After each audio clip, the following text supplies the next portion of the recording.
Mabuhay o Brayaw. Good afternoon, everyone. So let's proceed the impact of culture and society and consumer behavior. Filipino values and norms. Family orientation. In Filipino culture, the family is a central unit and purchasing decisions are made with the family in mind. Filipinos are family-oriented, so many purchases are made for the benefits for the whole family. For example, family buy a large sack of rice, family-size meal, instead of individual portions because it is cheaper and can be shared by everyone at home. Hiya and pakikisama, social harmony. This cultural concept encourage Filipino to make purchasing decisions that avoid embarrassment and maintain social harmony. Influence consumers to choose brands that are socially accepted. For example, a student buy the same brand of shoes that most of their classmates wear to avoid feeling left out or embarrassment or makabati sila og kauna kay di ba syempre halos tanang classmate niya is same sila og mga brand and then mo pa yung gamiton para dili religious influence. The Philippines predominantly Catholic faith or significantly shapes consumer behavior, driving a higher spending on gift, food, religious items during holidays like Christmas and Halloween. For example, during Christmas, families spend more on foods, gifts, decorations because it is important religious celebrations. Local versus global brands. Filipino consumer often show a preference for local brands that resonate with their cultural identity. A Filipino choose a local food brand because it is remind them na na sila nasa balay. But buy an international phone like iPhone because we see na high quality and prestigious. Language and communication, marketing that message incorporate local language, dialects, or cultural reference tend to resonate more with Filipino consumer, making them likely to engage with the brand. For example, if mag-advertising ka, if mag-create ka of advertising, if ang target market nimo is local lang, use local language, for example, Tagalog, no? If universal naman, use an English language. No, if kanang napoy kanang ka remember mo kanang nay mag-sign language sa TV Patrol, mao po na one of the communication pod gestures. Social class and status. Aspirational purchasing. Social status strongly influences Filipino consumer behavior as many people use luxury branded clothing and premium gadgets to express and elevate their social standing. Many Filipino buy products they believe that they can improve their lifestyle and social standing. For example, a student want to own popular branded bag because it's seen as stylish and high class. Conspicuous consumption. Consumer often make purchase that signals wealth and success, such as owning cars, wearing branded apparel, or dining at end restaurant.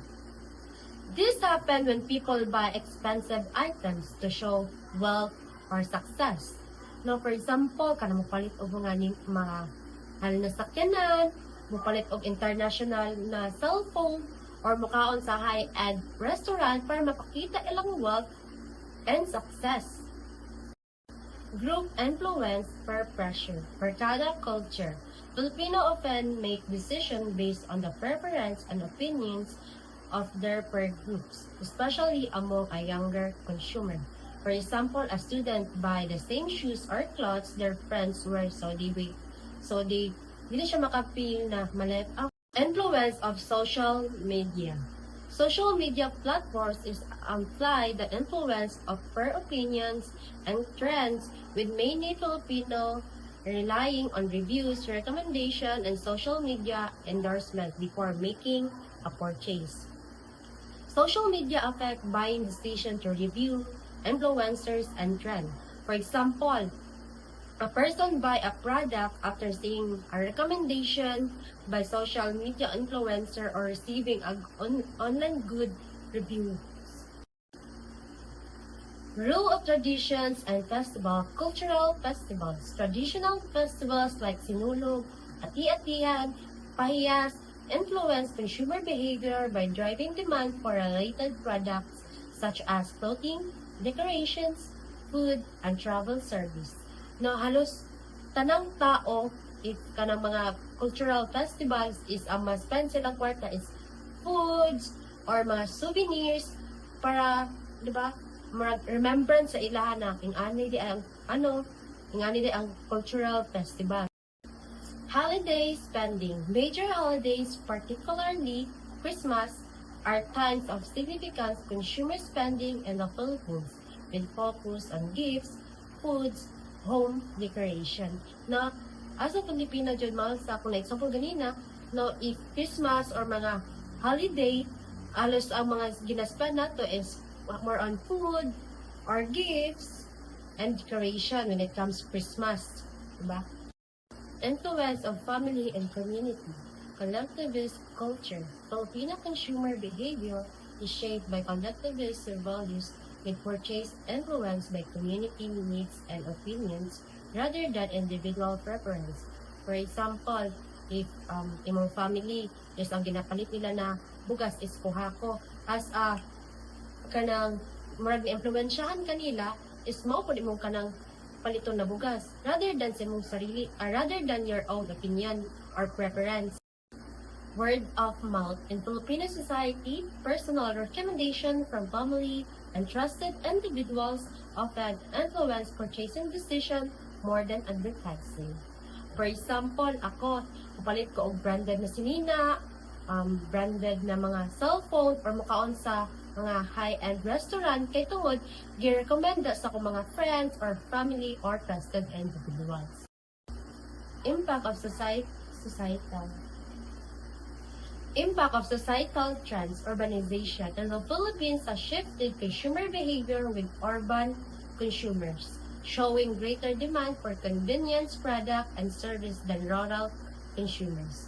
For example, if city resident ka, mas prefer nimo mo palit og kana mga ready to eat or mga food delivery kay tungod mas maka less ka or mas maka-save ka sa mong oras and then less hassle pod. If napud ka sa rural area, mas prefer nimo na dira na lang sa balay magluto kaysa naman mag-order. Digital transformation. Rapid digital adoptions in the Philippines has transformed consumer behavior, with more people shopping online, using mobile app, and engaging brand digitally. People use apps like Shopee, Lazada, or shop online instead of going to physical store, especially during sales promotions. Localized marketing, creating campaigns that reflect Filipino values, traditions, and cultural symbols. Companies should create marketing campaigns that reflect Filipino values, traditions, and cultures. For example, the brand release a special advertisement during Christmas or use family themes and commercials.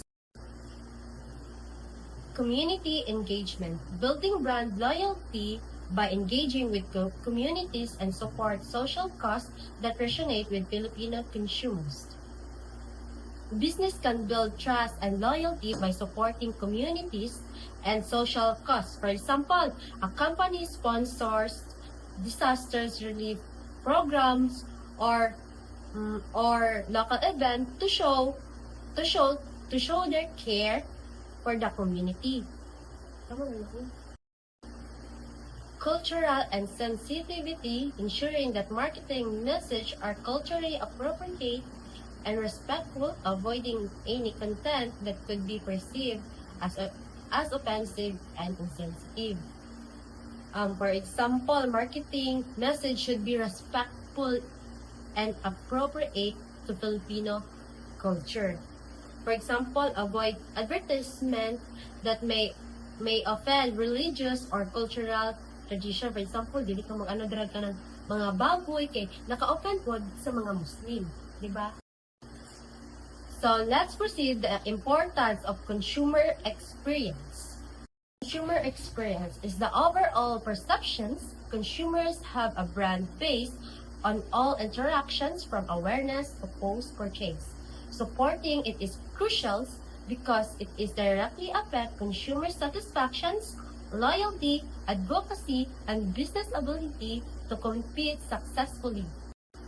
Drive consumer loyalty and retention. First one, enhance satisfactions. Reason when consumers have pleasant experience, they are most satisfied. If ang impact naman, satisfied consumers are more likely to return and buy again. Building trust.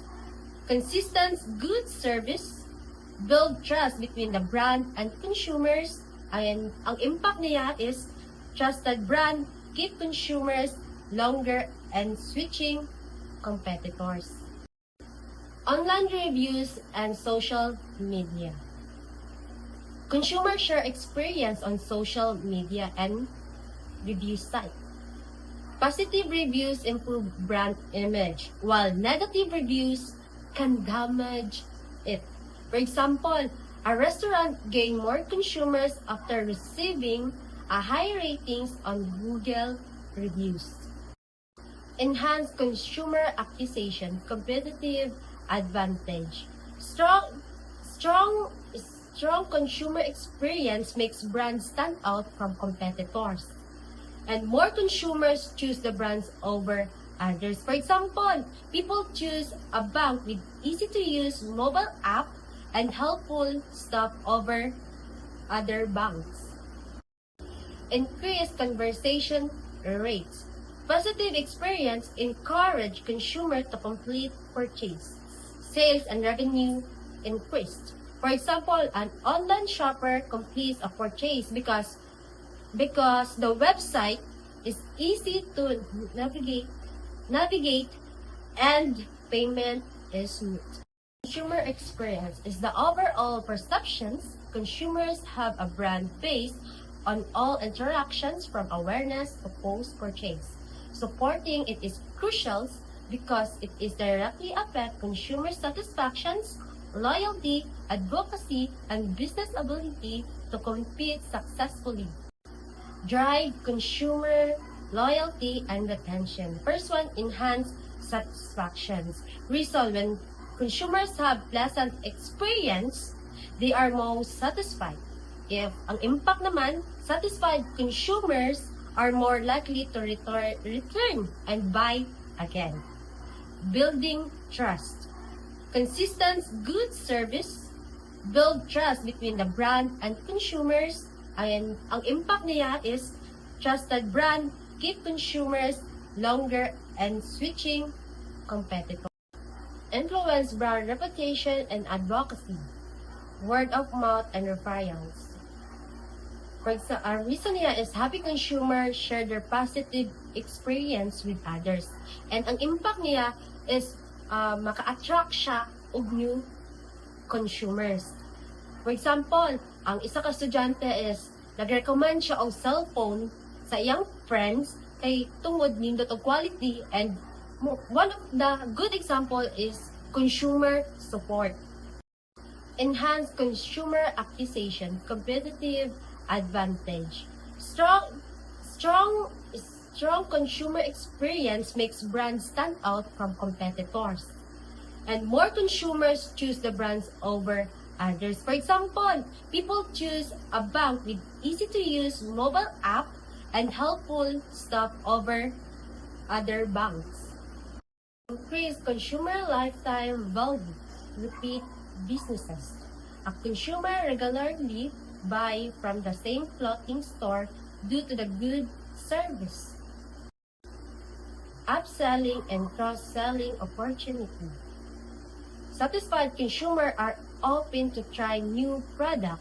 Overall sales increase. For example, consumer buy additional phone accessories after positive shopping experience.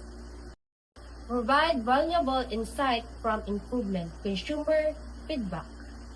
Feedback shows consumer needs and problems. Businesses can improve by product and services. For example, a company improved their delivery services after consumers complain about the delays. Identifying trends and issues. Consumer experience data help identify common problems. Businesses fix issues earlier and stay competitive. For example, a store adds more cashiers after noticing long lines and during peak hours. Support brands differentiations, unique selling propositions. Unique selling proposition, excellent consumer experience, make brand unique, and consumer remember and prefer that brand. For example, a hotel become popular because it is personalized services and warm staff or friendly staff, di ba? Drives operational efficiency, streamlined process, focuses not value-added activities to accelerate output and reduce costs. Employee satisfaction act as the primary engine for maintaining and improving streamlined system. And that could be all. God bless you.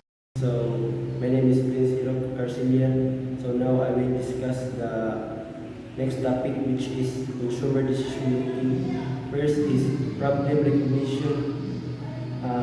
Example ako is isa ka employee na sige kalay sa iyang trabaho. To solve this problem, you need to buy a motorcycle. So, second is information search. So, mag-search again information about sa motorcycle, manual, automatic, or semi-automatic. Sa third is evaluation of alternatives. So, gina-evaluate na niya kung sa yung gusto nga palito ng motor, manual ba, automatic, or semi-automatic. Next is purchase decision. So, purchase decision kay naka-decide na siya kung sa yung palito ng motor or kung sa nga brand sa motor. Sa fifth is post-purchase behaviors. Dili na magawa sa feedback o comment sa isa ka consumer na atong employee na typically dili na ito sa post-purchase behavior. Satisfied ba siya, dissatisfied, or neutral. Next is factor influencing the decision-making process. First is motivation. Isa may nakamotivate sa mo to buy that certain product. For example, motivate ka sa isa ka influencer about their story. So nag-release siya isa ka brand which is t-shirt. So nakuha ka niya ba? Na-motivate ka niya kay because of their story sa pag-create ng product. Second is perception, how consumer perceive and interpret information about product. Kung sa imong kuhan ganing lang ka ng paglantaw na pagkuhan or pagkuhan sa isa ka product ganing imong perception or pagtanaw sa isa ka product, kuhan ba siya, okay ba siya sa imo, okay ba siya, or ano ka na, or kuhan, or namahalan ka. Next is learning how past experience shape future buying behavior. So, learnings sa imong na mga kuhan, past learning mo about sa gigamit mo mga product. For example, i-bread ka sa phone, sa imong ano ato, learnings ato, okay ba outcomes pag gamit mo ito sa phone or ano, or dili. Next is belief in attitude. The customers believe in attitudes towards product or brand. For example, para sa kuha, akong belief is mas palit ko product physically kaysa sa mga online because kay sa mga online kay di nyo makita ang product, di nyo magunitan, unlike sa physical store kay makita nimo ang product and then magunitan nimo. Next is B, social factors. First is family. Family influence of family members on purchasing decision. So influensya family nimo to buy that product or na influensyahan ka sa imong pamilya to purchase that product. Next is reference group impact social circle per opinions. For example, sa isa ka circle kay or isa ka group kay nagadula sila og basketball. So na ma-impluwensyahan jud ka. So nagapalit sila mga bola, mga sapatos, mga jersey. So ma-impluwensyahan jud nila. So mura ka nang makapalit ka ba? Syempre, group mo niya. Dahil kayo, ikaw rin wala. Next is social status, the role of status and prestigious in decision making. For example, you are a upper class. So, sa may kasagaran din naman sa mga upper class, di ba? Mga luxury brand, mga mahal nga mga pagkaon. Unlike sa middle class, paano sila, or mga tawagan ng minimum wage earner. So, dahil sila status sa tawagan in their social status, di ba? Kung upper class, nag-purchase sila ng mga luxury brand brand, unlike sa minimum wage earner kay tayo rin yung gayo, di ba? Next is cultural factor. Culture the broaden societal values and norms affecting consumer behavior. So culture, for example, sa inyong yung group or barangay is nagasaulog mo fiesta. So it can affect your consumer behavior, di ba? Kasagaran mo kita, nai-fiesta sa tuwa kay naghahanda kita para ipakaon sa mga bisita, mga relatives, Next is subculture, specific group values and preference within the large culture. Ang matay na wali nga example which is mga Muslims kay here in Mindanao isang asa ka wanto kay dagat yung mga Muslims. So alinon gina sa ila ang pastel, and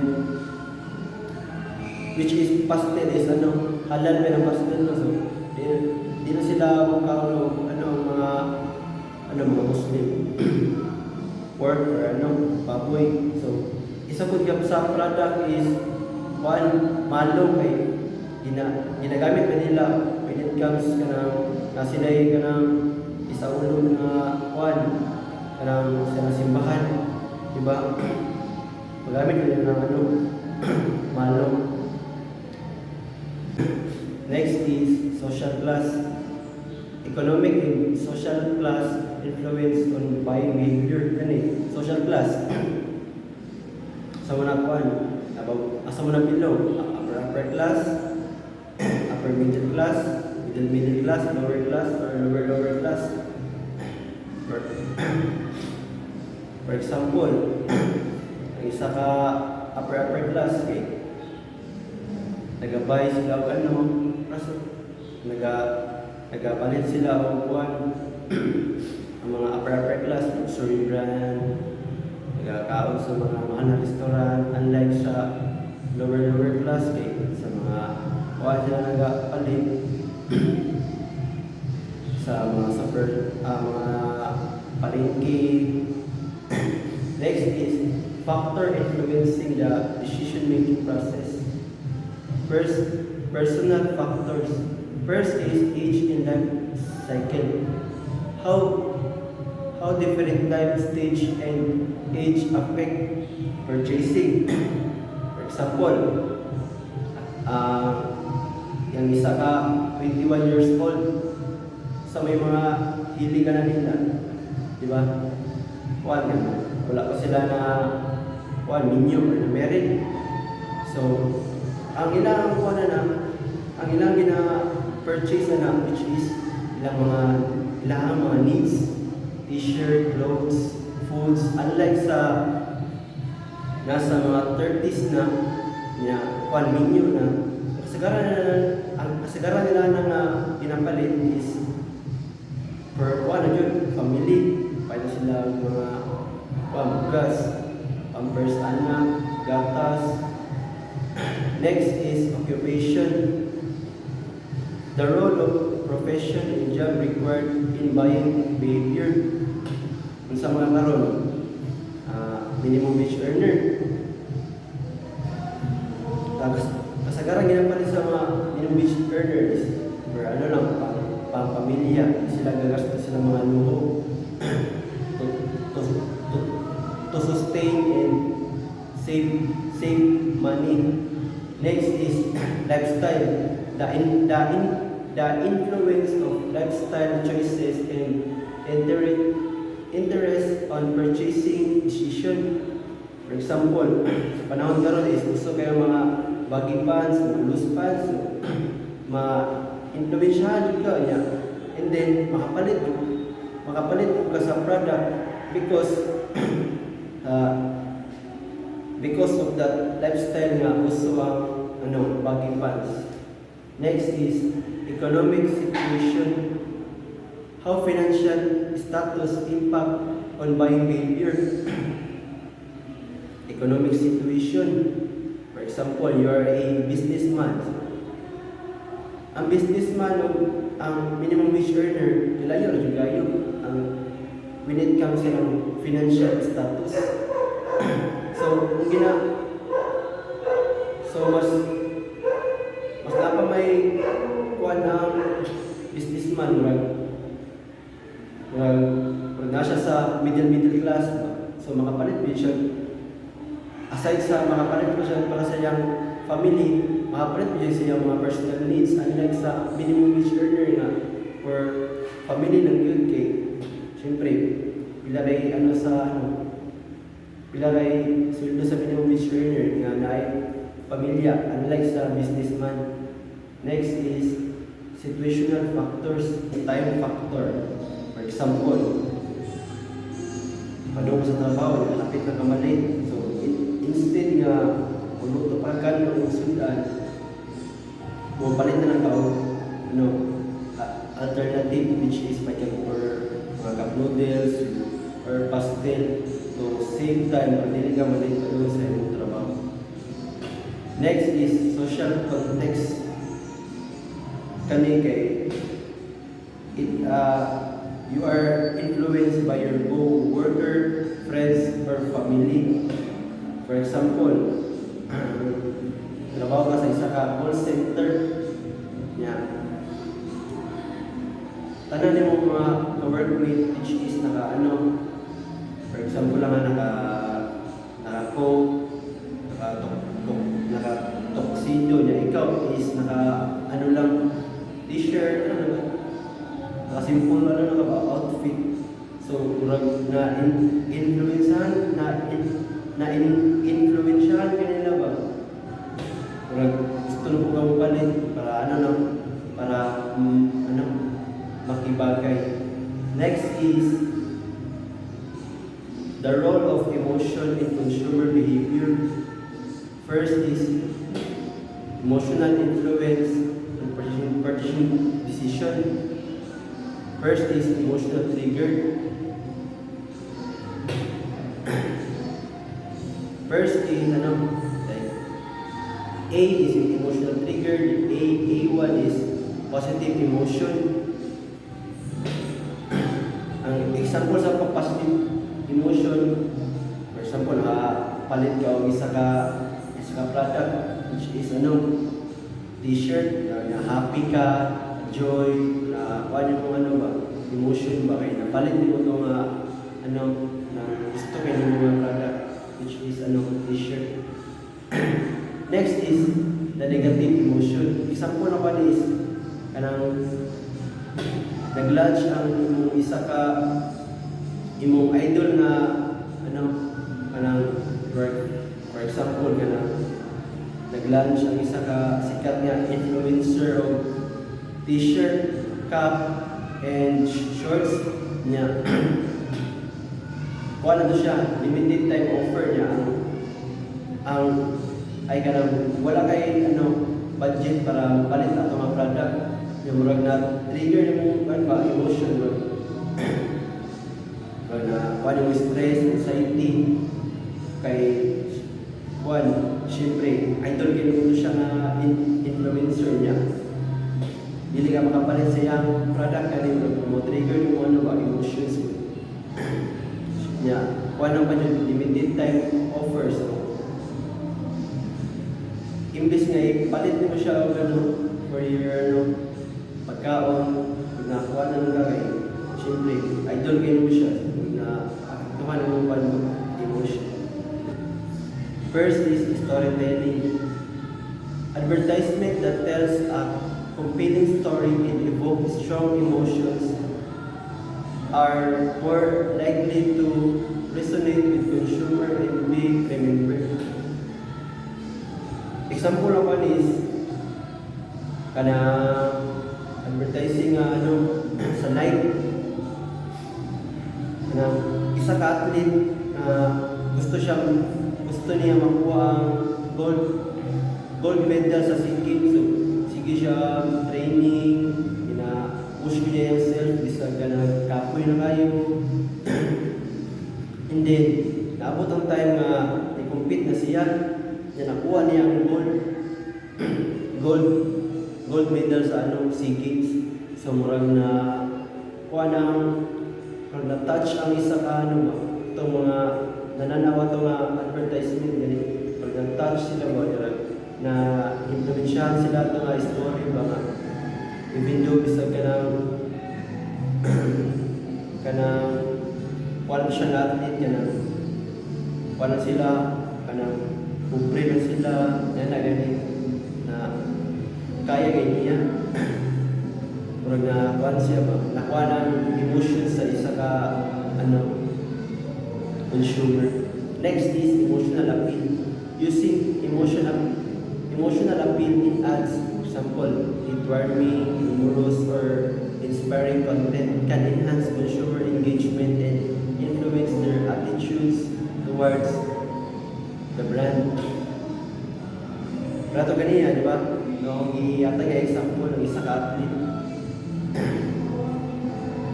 na impluwensyahan niya ang mga consumer toward their story. Murag na ang ilang emotion ganito. Di ba? Next is decision-making process. First is emotional versus rational decision-making.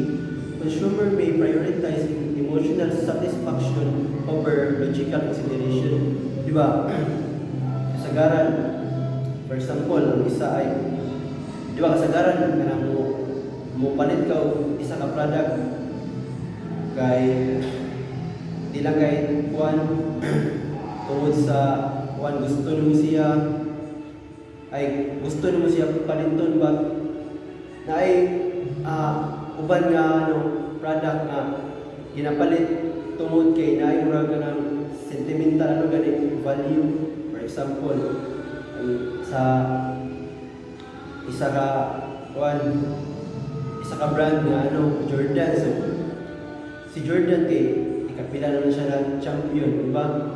Ay kuan ba lang kuan gani sa mga consumer mas nananaig ang ilang emotion rather than logical consideration.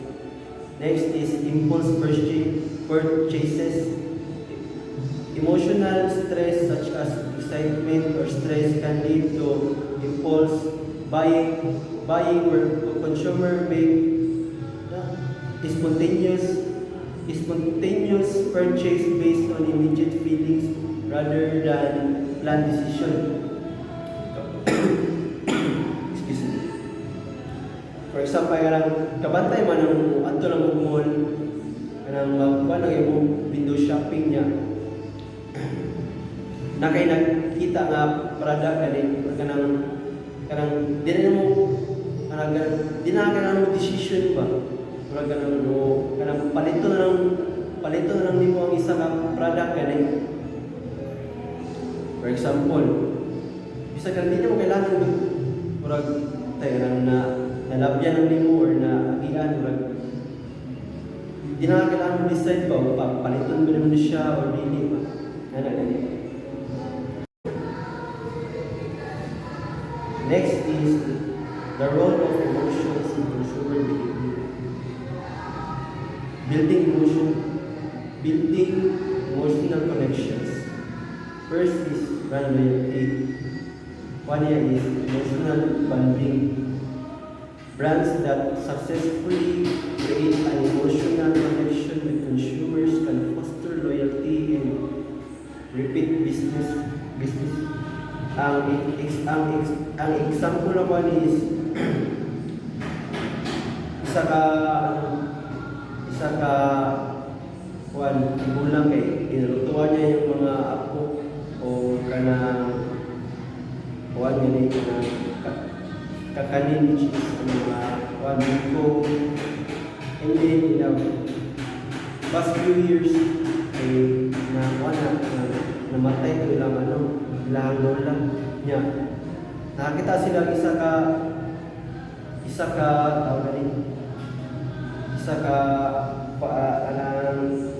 baligyanan mga kakanin ba niya. Nagabaligyan po dito is isa ka tigulang ba niya. Yung nanimbalik na sila ang same lang ba o manilapan ganit. Unsa pag-treat sa grandparents sa mga kuwan niya sa katong nagabaligya o mga kakanin same ra ba. One ang emotional bonding. Next is customer experience. Providing a positive and emotionally satisfying customer experience contributes to building lasting relationships. So, customer experience, say experience sa isa ka customer about sa gipalit niya nga product, satisfying talaga customer experience. Next is emotional branding. First is brand personality. Developing a brand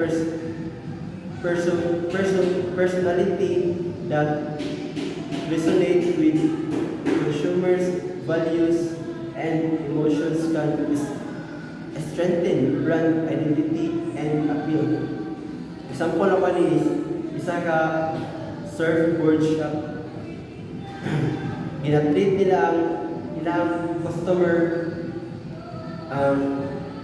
murag ginatreat nila nga murag kanang pa sa customer ba murag kanang amigo or kanang barkada na nila kay ginatagaan nila og tips asa nindot nga surfing spot sa mga daily year ay sa month gwapo nga balog diri sa lugar kung ginatagaan nila tips ang mga customer ginatreat nila sila ila kay customer or friends na gani. Next is emotional resonance. Example naman is, for example, ang isa ka local na people diri sa Davao City is nag-launch siya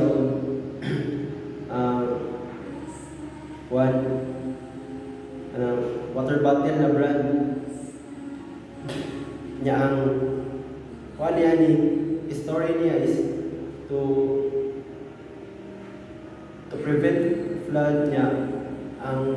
Ang goal niya is para makatabang sa mga sa mga kanang nag-produce mga bukid-bukid. kanang bato gilan sila niya product kay ang ilang goal kay para makatabang sa mga ang nagbuyo sa mga buhi.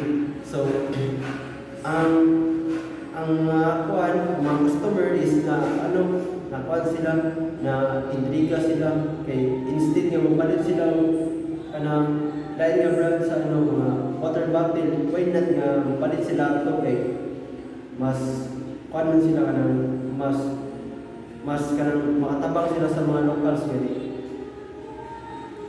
Next is the role of emotion in consumer behavior. One siya ang third is psychological impact of emotions, memory and recall. First is emotional impact on memory. Emotional experience are more likely to be remembered than neutral ones. Kana gani nakatatak na sa mga utok kani. Mura kuan ang emotions ba? Kaysa sa neutral ones kay kuan kana kay murag na kuan naman ka satisfied na gani ka yung murag na nakakuan ka niya sa about sa product niya ba kaysa sa katong nakuan namin. Next is brand recall. Emotional engagement with a brand can improve brand recall and recognition, making it easier for consumer to remember and chooses the brand in the future. Kani brand recall. For example, palit ka og isa ka local clothing na mas ganahan ka mo palit ana unlike sa t-shirt sa mga malls kay paano siya kanang na-recognize na siya na ka satisfied na gani ka na brand. So in the future di na kailangan mo decide kung sa pang t-shirt mo paliton kay nakapalit ng gato sa gusto ni mga product. Next is B, consumer perception, perceived value. Emotions can affect how consumer perceive the value of the product. Kani perceived value. Kung saan mo value ang isa ka product. Next is brand attitudes. Emotions influence consumer attitudes towards a brand. For example, ang brand nga Patagonia, which is the ano siya, outdoor nga mga outdoor na siya nga brand for hiking. That brand is used for para to prevent harm in the mountains, and it also ang profit nila ginatabang nila sa environment. So ang customers kay wala sila sa Patagonia kay aside sa dili ka ma-harm sa height and makatabang ka sa environment. Next is the role of emotion in consumer behavior. Leveraging emotions in marketing strategies. Creating emotional content. First is content creation. Developing content that taps into emotions such as heartwarming stories, motivational message, where humor can engage consumer and enhance brand affinity. So creating a emotional content, it can affect the emotions of the consumer. Next is emotional targeting. Segmentation, understanding the emotional targeting. B1 is segmentation, understanding the emotional drivers of different consumer segmentation allows by more targeted and relevant marketing effort. So sa segmentation din kay murag kanang ginagawa niya, for example sa isa ka sa isa ka bata na kuan niya matawag lang or kanang differentiate gani ang example sa kuan sa mga kuan ron, sa mga bata or kuan nila mga needs gani ang mga gusto ba through their emotions, unlike sa adult kay sa mga hiling nila na gani. Next is personalization. Personalization marketing that resonate with consumer individuals' emotional needs and preference can create a more impactful and meaningful connection. Example naman is kanang isa ka cake store niya kanang wag ganila kanang tawag ni loyal customer. So kada palit nila sa cake sa customer kay ang mga employers kay kanang ginawagan nila ang nilang customer mo ginuntahan nila ba ma'am say feedback o say ano sa cake ma'am okay lang ba ang cake yan na ganit. Next is measuring emotional impact. First is metric and analytics. It measures the emotional impact of marketing effect through tools such as sentiments, analytic, customer feedback, and engagement metrics. While the emotional metrics tracking emotion responses and their influence on consumer behavior to provide insights into the effectiveness of emotional appeals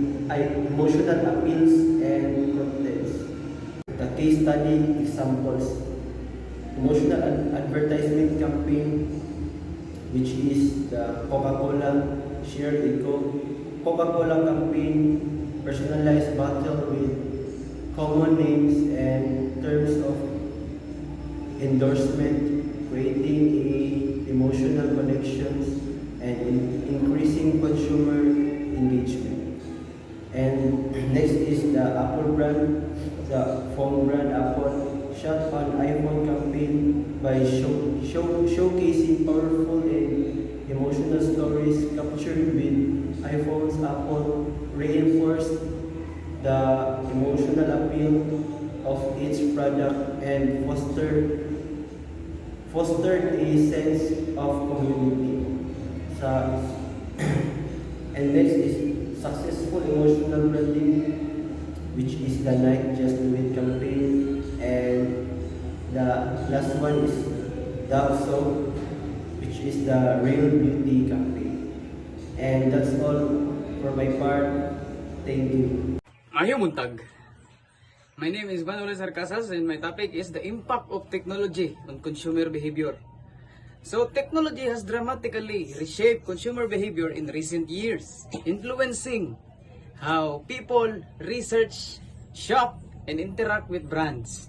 Here is a comprehensive look at how technology impacts consumer behavior. So number one is access to information. Online research. Consumer now have instant access to vast amounts of information about products, services, and brands through internet. Bali na sila access diretso. One click lang sa tuwang network, wala na. Makuha na din na to ang tuwang gusto nga info. Ang impact ani is this accessibility empowers consumer to make more informed decision, compare options, and seek out reviews and ratings before making a purchase. Usa ka magapalit, makakita pa ka sa review sa isa ka butang o pwede pa ka dito mag-reflect o paliton ba siya or dili. Okay? So, napod tayo kuan mobile devices. Mobile devices, smartphones, and tablets provide consumers with on-the-go access to information and shopping opportunities. Usa ta maka-search sa online research, kinahanglan nato og mobile devices. Di ba? Okay? Sige, next Next. So, number 2, e-commerce and online shopping. Convenience and accessibility. E-commerce platforms offer the convenience of shopping from anywhere at any time without the need to visit physical stores. Pwede kita mag-shopping online. Pwede ta sa Lazada, sa Shopee, o sa unsa ba diha nga kuan nga online shop. Pwede kayo. Ang impact ani this has led to increased online shopping with consumers appreciating the ease of browsing, purchasing and receiving products without leaving their homes. Pwede na kadili mo lakaw sa inyong balay. Kay syempre pwede na ka mag-online shopping. Oh, 'di ba? Mas nung gingon ko kanina. So, B, personalization. Online retailers use data analytics and algorithms to offer personalized products, recommendation, and tailored shopping experiences. Personalized experience enhance customer satisfaction and increase the likelihood of repeat purchases by addressing individual preferences and needs. So, ang shop na to kay nabot na siya kining mga algorithms o ginagather niya ang imuhang ang personal data nimo, tapos kabalo na sila og unsa imong ginapangita. Ma-experience ito na pag tayo wala na sapatos, nagpangita sa sapatos. Mukalit lang nag-commercial diya sa kung asam galing ka nag-scroll kanang advertisement sa isa ka sapatos. So, proceed ta sa sa social media influence. Social proof and reviews. Social media platforms allow consumers to share opinions, reviews, and recommendations about products and brands. Nag-allow sila kining recommendation about product and brands para sa mga kaning mga influencers na to. Isa na sila sa naga-promote sa tuwang mga products and brands.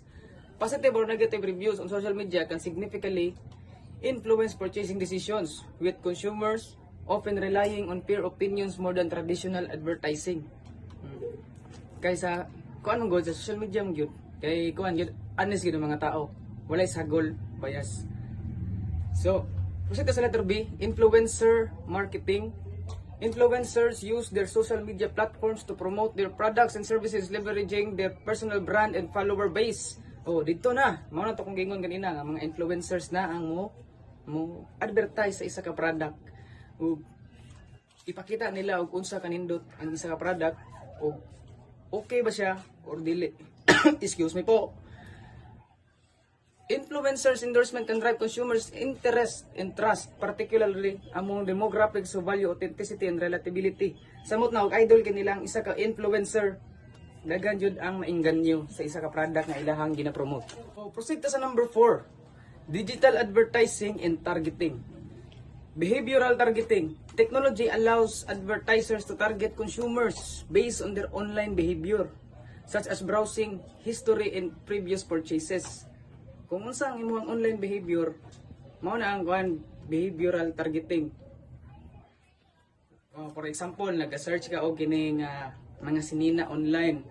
Pag moadto ka sa Pikas nga app, kuan ba diya ang sa mga app, mo recommend na lang siya pinakalit dito nga murag kabalo sila sa imong life ba, murag sila matingalan na lang ka ba nga kabalo lagi sila nga kinahanglan ko ani kitungod na sa imong sa imong online behavior. Ang impact ni behavioral targeting increases the relevance of ads, improving engagement rates and conversion outcomes by presenting consumers with products and offers that match their interests. So, programmatic advertising. Programmatic advertising use automated system and data-driven approaches to buy and place ads in real time.